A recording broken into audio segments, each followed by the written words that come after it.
Okay, welcome to the latest IFA COVID-19 collie class. And we're going to start with 2 sticks.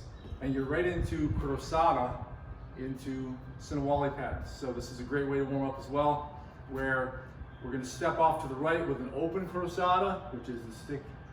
Our left hand is dipping down, and this one's coming across. So we're meeting his angle 1 that comes in this way with double the force to stop it. My sticks follow through into heaven 6. Then I move off the other side, same thing. Open crosata into heaven 6. All right. Then, after we've done that, we go closed crosata, stepping right here. And it's a combination of roof block and outside deflect, meeting together to stop their incoming angle 1 here, and I'll do icus. Then I go the other direction. Angle 2 is coming my way. Crosata, closed crosata, into icus, downward. Icus means X, and there's your X pattern with the stick. And you can follow it up any way you like. And you can move around and circle. You don't have to just face one direction. So I could be here, have my sticks moving, my feet moving, and I step, and then I go right into heaven 6. And then I go open crosata, and I might do umbrella 6. And then from there, close crosata, and then I might go 8 count right from there. Okay? Then, an incoming strike from my right side, his angle 2, I do closed crosata, and I might do a 5 count, okay? Which is 1, 2, 3, 4, 5. Then I might do closed crosata again, this one here, closed crosata against angle 2, and then from here, I can go 4 count, 2, 3, 4 with a reset. Okay? So there's your crosata into Sinawali follow.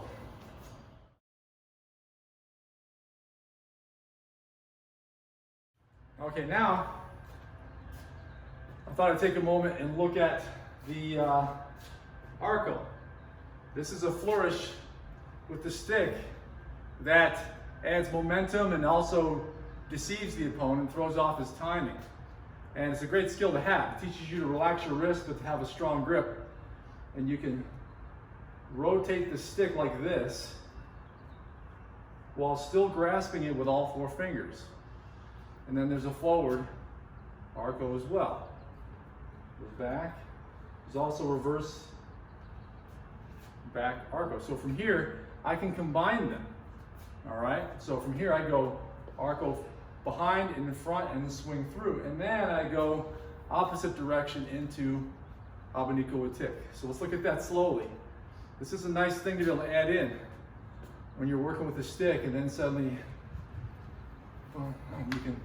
you can work those arcs. One of the trademarks of Kali, the Filipino martial arts in general, is the way the wrist allows the stick to achieve unique arcs and gain a lot of momentum, because it's additive to what your arm is already doing when your wrist can rotate the stick on a separate orbit. So from here, it's behind, in front, across, and then come through and here. And you work both hands. Behind, in front, coming across, reverse, and then follow through. You can even hold both sticks at the same time.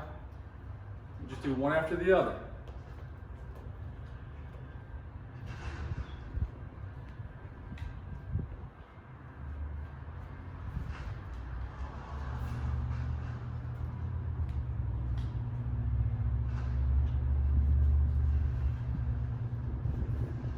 All right. There's one that you can spend quite a bit of time on, and it really pays big dividends. It's one of the things, one of the features or attributes that separates an advanced stick fighter from a novice, is the way they can move the stick on nice, smooth curves at the wrist without opening their hand or without it seeming choppy. You know, people, because your muscles, when you don't know what you're not sure about what you're doing, your coordination isn't there, you tend to lock up. It's sort of like a person learning to play guitar. Your hand gets cramps in it because you're trying to force it into a position that your muscle memory doesn't know yet. So likewise in stick fighting, you can tell when the arcs are smooth, whether you're dealing with a more advanced stick fighter or someone who's just learning.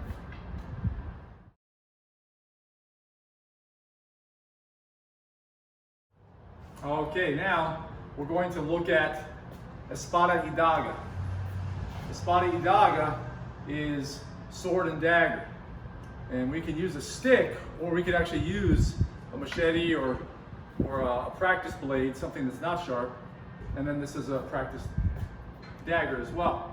And what I'm doing is I'm here, and I want to be in a mobile type stance. My stick is moving, or my sword, and my knife is in this area here, all right? So I'm not static, I'm not sitting here like this. I'm moving a bit, but I'm staying within certain parameters. All right, certain positions of my stick, so it's always in play. I don't want my stick back here or up over here.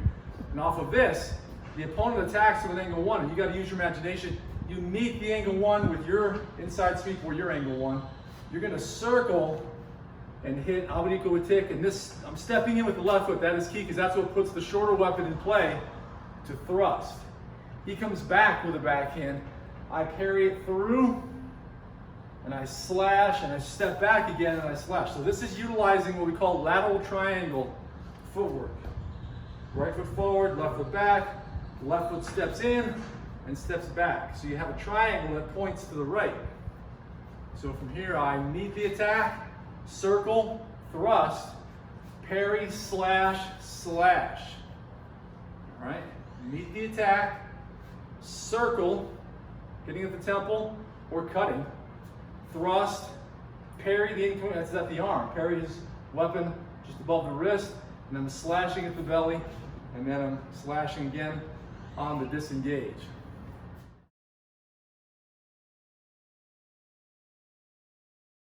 So that concludes our Kali lesson for today.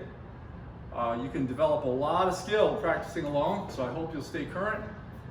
Give me some feedback on the lessons, and I'm glad to answer any questions you have. And just keep working, keep training. We'll get through this.